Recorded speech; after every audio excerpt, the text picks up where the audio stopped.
जय जगन्नाथ पिला माने मु आपणकर मनोज सर मु आपणको स्वागत करुच्ची सीएचएससी नोट क्लासेस को। तो पिला माने आज आम डिस्कसन करिबा +3 first semester political science honours रो कंप्लीट सिलेबस एवं यार क्वेश्चन पैटर्न कौन रहिबो एनईपी 2020 अनुसार पूरा डिटेल आम एठी आलोचना करिबा आमे केउ केउ विषय गुडी को पढ़िबा ओ आमर केउ पैटर्न रे एठी आमर एग्जाम को आमे दबा एनईपी 2020 अनुसार। तो ये देख सिलेबस एवं क्वेश्चन पैटर्न को आलोचना करने पूर्वर आपण मैंने जदि आम सीएचएससी +3 नोट क्लासेस व्हाट्सएप ग्रुप रे आड ही नांती ताहले आम व्हाट्सएप ग्रुप नंबर होची 9827570934। बास पिला माने एही नंबर रे आमको व्हाट्सएप रे एसएमएस कर देबे जे सार आमको +3 ग्रुप रे ऐड कर दियंतु।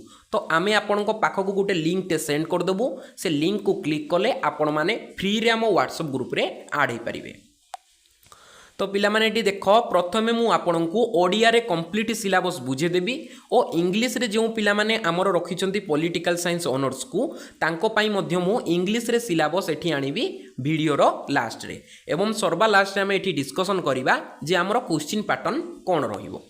तो एटी देख प्रथम रे आपनकर core paper 1 political science honours रो कोर पेपर 1 रे एठी आपण माने केउ विषय गुडी को पढिबे। तो एठी सर्वप्रथमे देखि दियो तमरो यूनिट 1 रे तुम पढ़ो ना राजनीति कौन व्हाट इज पॉलिटिक्स एटा तुम पढ़ो तुम कोर पेपर 1 रो यूनिट 1 रे। तापर एठी पढ़ो राजनीतिर दार्शनिक दृष्टिकोण राजनैतिक तत्व और राजनीति विज्ञान यह संपर्क में तुम पढ़ो यूनिट 1 रो द्वितीय विषय। तापर एठी देख आमर 3 नंबर विषयटी राजनीति और समाज। तापर कौन पढ़ो ना राजनीति और अर्थनीति राजनीति और समाज कौन और राजनीति और अर्थनीति कौन ताहा पूरा डिटेल आम एठी आलोचना करिबा। तो पिला माने हमर यूनिट 1 टी सला वर्तमान आम एबे देखिबा यूनिट 2 बा तमरो द्वितीय एकक कोर पेपर 1 रो यूनिट 2 राष्ट्र ए राष्ट्र संपर्क रे आमे यूनिट 2 रे पूरा डिटेल एठी पढ़िबा। प्रथम रे आमे एठी पढ़िबा राष्ट्रर अर्थ राष्ट्रर सृष्टि एवं विकास ए राष्ट्रर अर्थ कौन राष्ट्रर सृष्टि किपरि हला और यार विकास कहले कौन आमे पूरा डिटेल एठी पढ़िबा। तापर एठी पढ़िबा राष्ट्र एवं सार्वभौमत्व राष्ट्र कहले कौन एवं सार्वभौमत्व कहले कौन ताहा संपर्क एठी पढ़िबा। तापर एठी देखो आमे पढ़िबा राष्ट्र एवं सरकार। तापर एठी लास्ट रे आमे एठी पढ़िबा ना राष्ट्र एवं जगतीकरण। एतिकी पिला माने आमे पढ़िबा कोर पेपर 1 रो यूनिट 2 रे। तापर एठी देख यूनिट 3 रे आमे पढ़िबा क्षमता गुरुत्व एवं वैधता हला आमर क्षमता कहिले कौन गुरुत्व कहिले कौन और वैधता कहिले कौन ताहा संपर्क रे पूरा डिटेल आम एठी पढ़िबा।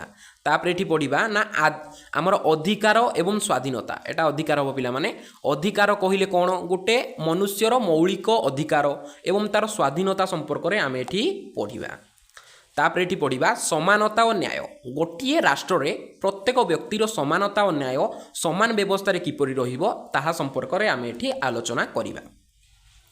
तापर एठी देखो आमर यूनिट 4 कोर पेपर 1 रो यूनिट 4 गणतंत्र बहुत एठी हमको इजी रही जिवो कारण देखो एटा में +2 सेकेंड ईयर रे ऑलरेडी ही पढ़ी सारिचे तो आम पई विशेष किछि एटा कष्ट होबनी। कौन ना गणतंत्र रो अर्थ कौन गणतंत्र रो विविध नमूना माने तार विभिन्न प्रकार रूप जेमति कि प्रतिनिधिमूलक प्रत्यक्ष गणतंत्र परोक्ष गणतंत्र हला अंशग्रहणकारी गणतंत्र हला बहुलवाद अंशग्रहणकारी गणतंत्र कहले कौन ना जेउठरे प्रत्येक व्यक्ति सीधा सड़क जाइए अंशग्रहण करुवे अर्थात एटा होची हमर प्रत्यक्ष गणतंत्र प्रतिनिधिमूलक गणतंत्र अर्थ कौन ना आमर परोक्ष गणतंत्र। तापर आम एठी पढ़िबा विविधता एवं गणतंत्र और गणतंत्र। तो पिला माने देखो एतिके आमे पढ़िबा आमर कोर पेपर 1 रे। तापर वर्तमान एबे आमे डिस्कशन करदबा जे आमे कोर पेपर 2 रे केउ विषय गुडी को सब पढ़िबा। तो देख कोर पेपर 2 रो यूनिट 1 रे आमे एठी पढ़िबा ना भारतीय संविधान रो मौलिक ढांचा। प्रथम रे एठी पढ़िबा भारतीय संविधान रो मौलिक ढांचा ऐतिहासिक पृष्ठभूमि संविधान प्रणयन सभार गठन और कार्य। द्वितीय रे एठी पढ़िबा प्राक कथन राष्ट्रर प्रकृति एवं संविधान रो मूल्यबोध।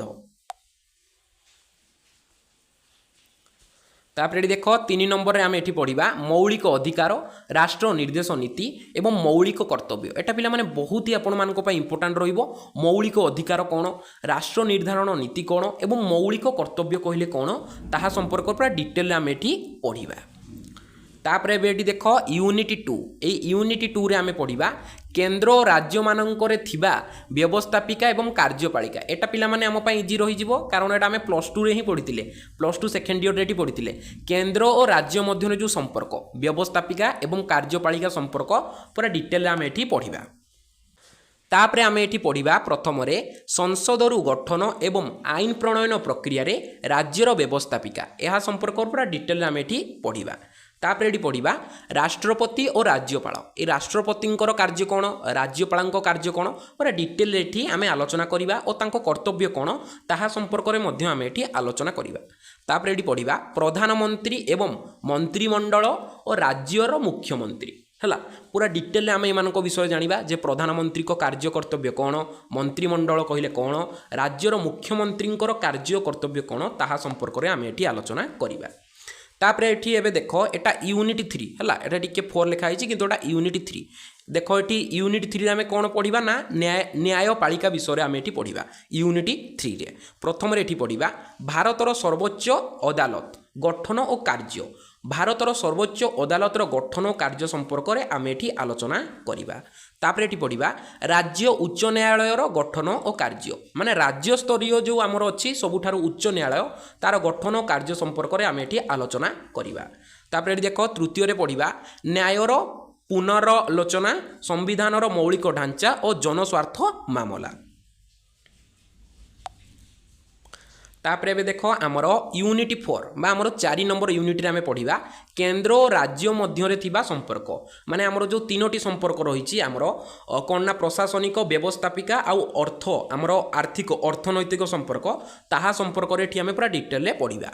प्रथम पढ़ा क्षमता विभाजन प्रशासनिक व्यवस्थापिका एवं आर्थिक संपर्क विषय आम पढ़ा। तापर आम ये पढ़ा ना निर्वाचन आयोग अर्थ आयोग आमर सीएडी है। निर्वाचन आयोग कहले कौन ना निर्वाचन प्रक्रिया रे जो समस्त कार्य से निर्वाह करती निर्वाचन आयोग। अर्थ आयोग कौन ना जदि कौन सी राज्य को अर्थ दरकार होची ताहले किए सुपारिश करे ये अर्थ आयोग ही सुपारिश करे। आम ऑलरेडी +2 सेकेंड ईयर रे यह विषय किछि किछि आम पढ़ीचे।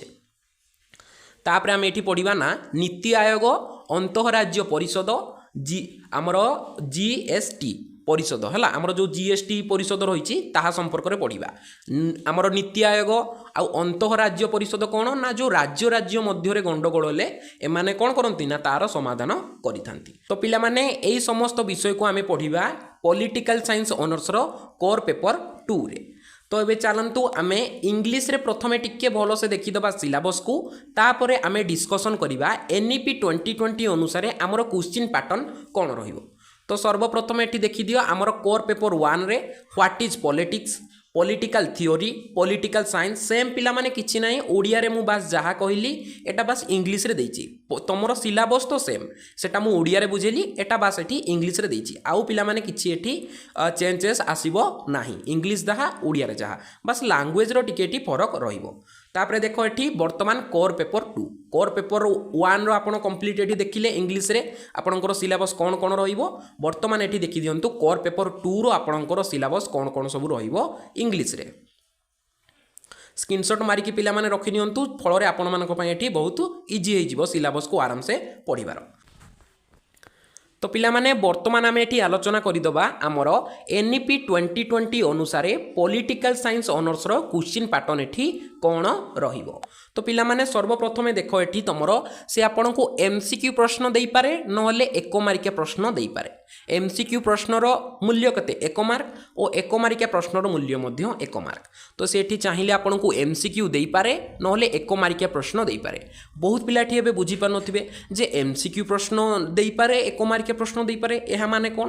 तो एठी भलो से देखो आपनकर यूनिवर्सिटी ऊपर डिपेंड करे आपन को से एमसीक्यू प्रश्न दबो किंबा किंबा एक मार्किया प्रश्न दब एटा कहा ऊपर डिपेंड करे तुम यूनिवर्सिटी ऊपर ही डिपेंड करे किंबा तुम कॉलेज जो यूनिवर्सिटी अंडर रे आसुची ताहा ऊपर डिपेंड करे जे सी तुमको एमसीक्यू प्रश्न दब किंबा एक मार्किया प्रश्न दब किंतु से आपको एक मार्किया प्रश्न 10टी दब एटा पिला माने 100% सियोर माने से आपको शॉर्ट क्वेश्चन एटी 10टी दब तो देखो एमसीक्यू रो मूल्य केते एक मार्किया प्रश्न मूल्य 1 मार्क है तो देखो आमको एक मार्किया प्रश्न 10टी मिलिबो तो टोटाल हो गला 10 मार्क माने हमको शॉर्ट क्वेश्चन एटी 10 मार्क मिल जिवो किंतु एमसीक्यू मिलिबो कि एक मार्किया प्रश्न मिलिबो ताहा पिला माने आपनको यूनिवर्सिटी ऊपर डिपेंड करे एमसीक्यू प्रश्न एक मार्किया प्रश्न किछि पिला माने अलग नुह सेम पिला माने बस एमसीक्यू रे से आपनको एटी 4टी ऑप्शन देई थाए और पिला माननकु टिके एठी सहज लागे तो देखो आउ गोटे ट्रिक मुझे तुमको कहूँ जे तुम केमिति जानिबो तुम यूनिवर्सिटी एमसीक्यू प्रश्न दबो ना एक मार्किया प्रश्न दबो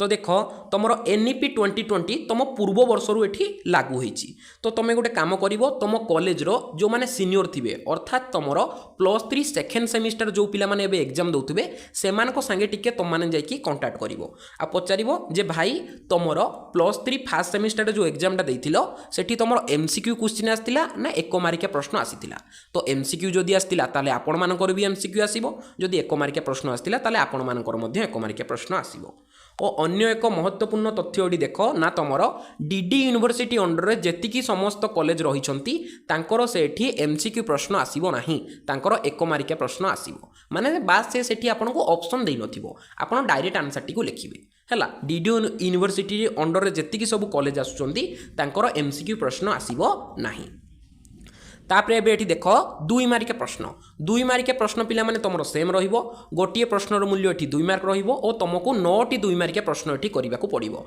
तो टोटल हे गला एठी 18 मार्क भलो से मन रखो 2 मार्किया प्रश्न एठी केतोटी देथिबो 9टी देथिबो आपण मानकु 9टी सारा प्रश्नर उत्तर देबा को पड़िबो तो टोटल हे गला एठी 18 मार्क एटा पिला माने प्रत्येक यूनिवर्सिटी पई सेम तापर एठी देखो हमरो 5 मार्क विशिष्ट प्रश्न 5 मार्क विशिष्ट प्रश्न से आपको 10टी देइथिबो किंतु ये 10टी मध्यरु आपण जेकोसी 8टी प्रश्नर उत्तर करिवे गोटिए प्रश्नर मूल्य 5 मार्क आपण 8टी प्रश्नर उत्तर देबे तो टोटल हे गला एठी हेबे 40 मार्क भलो से मन रखो 5 मार्किया प्रश्न आपण मानक पई मोस्ट इंपोर्टेंट से 10टा देइथिबो किंतु आपण 8टी प्रश्नर उत्तर करिवे हैला गोटिए प्रश्नर मूल्य 5 मार्क आपण 8टी प्रश्नर उत्तर करिवे तो टोटल हे गला एठी आपनको 40 मार्क तापर ये देख ए सबुठ बेस इंपोर्टाट 8 मार्क विशिष्ट प्रश्न ये 8 मार्क विशिष्ट प्रश्न ये 6टी देइथिबो किंतु ये 6टी मध्यरु आपण माने जेकोसी 4टी प्रश्नर एठी उत्तर करिवे गोटिए प्रश्नर मूल्य केते ना 8 मार्क आपण माने 4टी प्रश्नर उत्तर करिवे तो टोटल हे गला एठी 32 मार्क